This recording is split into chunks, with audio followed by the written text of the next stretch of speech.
نحمده ونصلي على رسوله الكريم اما بعد فاعوذ بالله من الشيطان الرجيم بسم الله الرحمن الرحيم ومن يشاقق الرسول من بعد ما تبين له الهدى ويتبع غير سبيل المؤمنين نوله ما تولى ونصله جهنم وساءت مصيرا صدق اللہ العظیم۔ آج کا ہمارا موضوع ہے صحابہ کرام رضوان اللہ تعالی علیہم اجمعین کی عظمت، شان، مرتبت، مقام قرآن مجید کی روح سے۔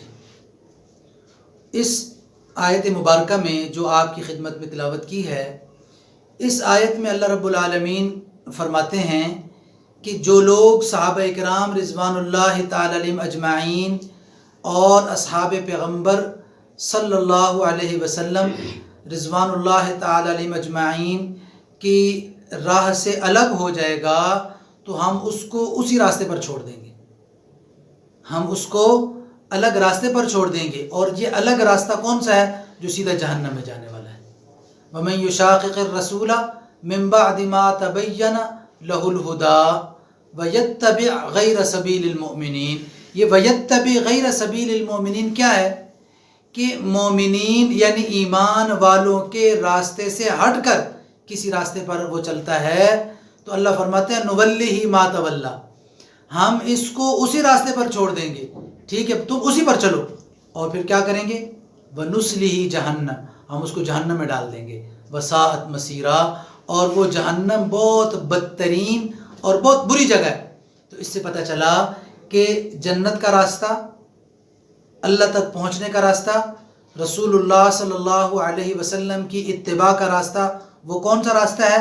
وہ رسول اللہ صلی اللہ علیہ وسلم کے اصحاب پاک صحابہ کرام رضوان اللہ تعالی علیہم اجمعین کا راستہ ہے۔ جو صحابہ کرام رضوان اللہ تعالی علیہم اجمعین کی اتباع کرے گا وہی حقیقت میں ہدایت کے راستے پر ہوگا۔ جو صحابہ کرام رضوان اللہ تعالی علیہم اجمعین کے راستے کو چھوڑ دے گا تو وہ حق راستے سے پھر گیا، اس نے گویا کہ حق راستہ چھوڑ دیا۔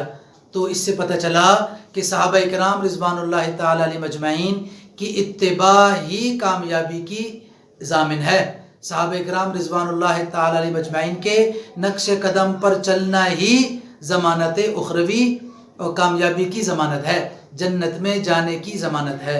لہذا صحابہ کرام رضوان اللہ تعالی علیہم اجمعین کی عظمت، محبت، عقیدت دل میں رکھنا، صحابہ کرام رضوان اللہ تعالی علیہم اجمعین سے محبت کرنا، ان کا احترام کرنا اور ان کی اتباع کرنا۔